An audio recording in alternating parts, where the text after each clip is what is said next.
नमस्कार दोस्तों, मैं राजकुमार मौर्य प्रखर इंडिया यूट्यूब मंच पे आपका स्वागत है।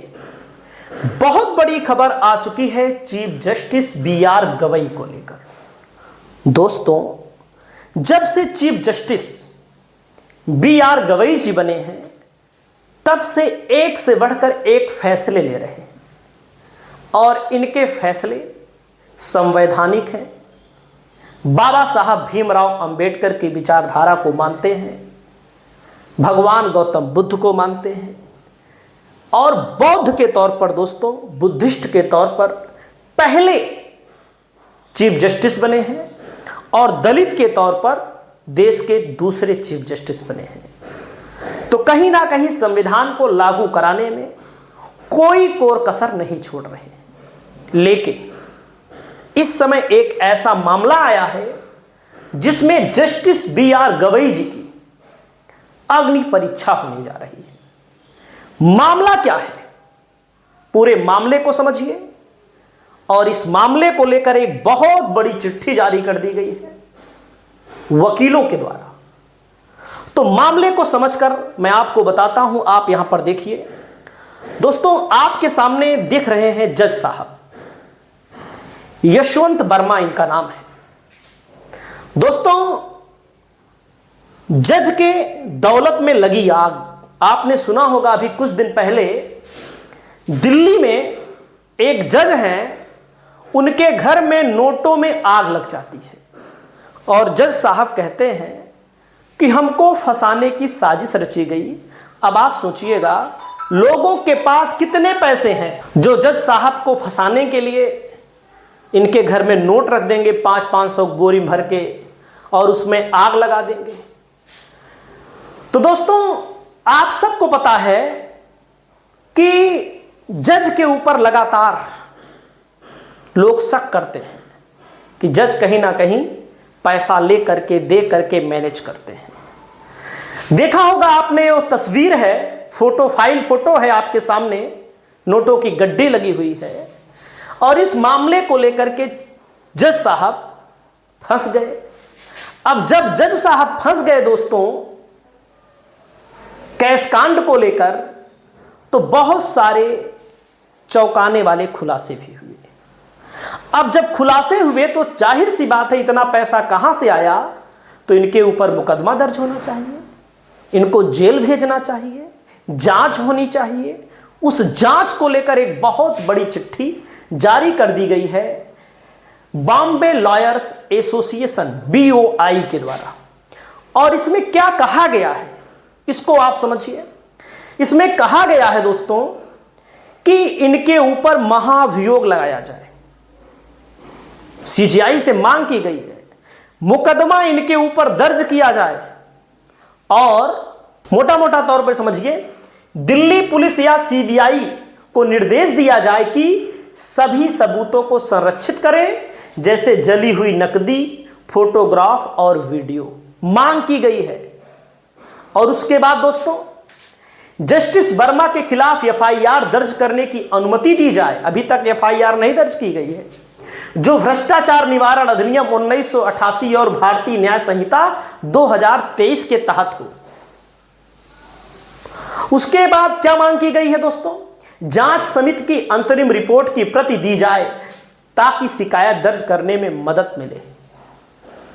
बहुत बड़ा खुलासा है यहां पर दोस्तों, बहुत बड़ी मांग है। थोड़ा इनके बारे में आपको बताते हैं, उसके बाद आप सुनिएगा क्या कहानी है। जस्टिस यशवंत वर्मा, 6 जनवरी 1969 को इनका जन्म होता है, स्थान इलाहाबाद UP में। शिक्षा graduate Hansraj college, BCom honours Delhi विश्वविद्यालय, LLB रीवा विश्वविद्यालय से इन्होंने किया है। कैरियर 8 अगस्त 1992 से वकालत शुरू करते हैं। 2006 में इलाहाबाद हाई कोर्ट में स्पेशल एडवोकेट होते हैं। 12 से 13 Uttar Pradesh chief standing council में जाते हैं। 2013 में इलाहाबाद हाई कोर्ट में सीनियर वकील बनते हैं। 2014 में इलाहाबाद हाई कोर्ट में एडिशनल जज बनते हैं। 2016 को इलाहाबाद हाई कोर्ट में परमानेंट जज बनते हैं।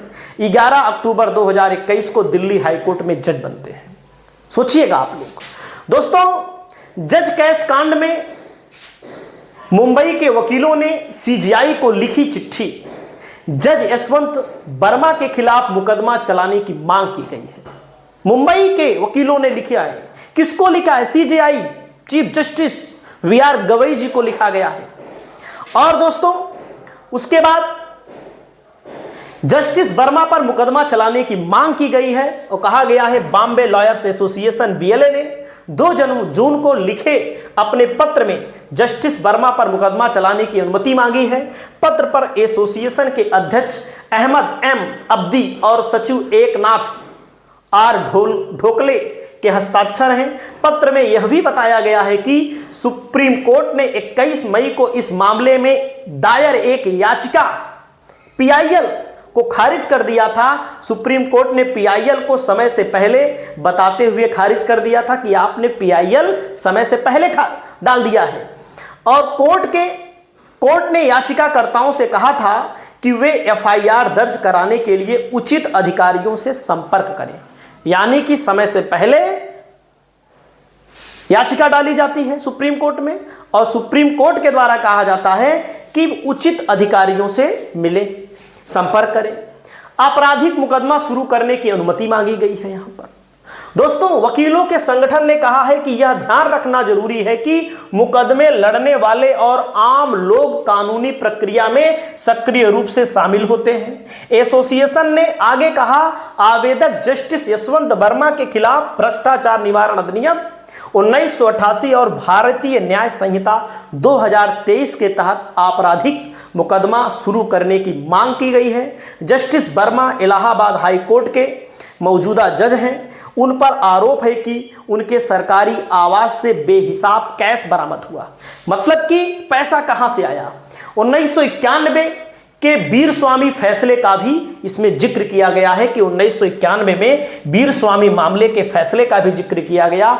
इस फैसले में कहा गया हाई कोर्ट या सुप्रीम कोर्ट के किसी भी मौजूदा जज के खिलाफ सीजीआई की अनुमति के बिना कोई आपराधिक मुकदमा नहीं दर्ज किया जाएगा। यानी कि अगर यशवंत वर्मा के खिलाफ मुकदमा दर्ज करना है, जिनके घर से बेहिसाब कैश मिला है, तो किसकी अनुमति मिलनी चाहिए? हाई कोर्ट या सुप्रीम कोर्ट के किसी भी जज के खिलाफ मुकदमा दर्ज करना है तो सीजीआई की अनुमति के बिना कोई आपराधिक मामला दर्ज नहीं किया जाएगा।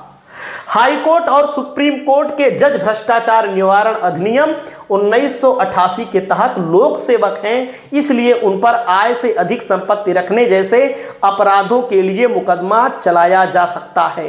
फैसले में यह भी कहा गया है कि राष्ट्रपति भ्रष्टाचार निवारण अधिनियम के तहत मुकदमा चलाने की अनुमति देने के लिए सक्षम प्राधिकारी हैं, लेकिन ऐसी अनुमति सीजीआई की सलाह पर ही होता है।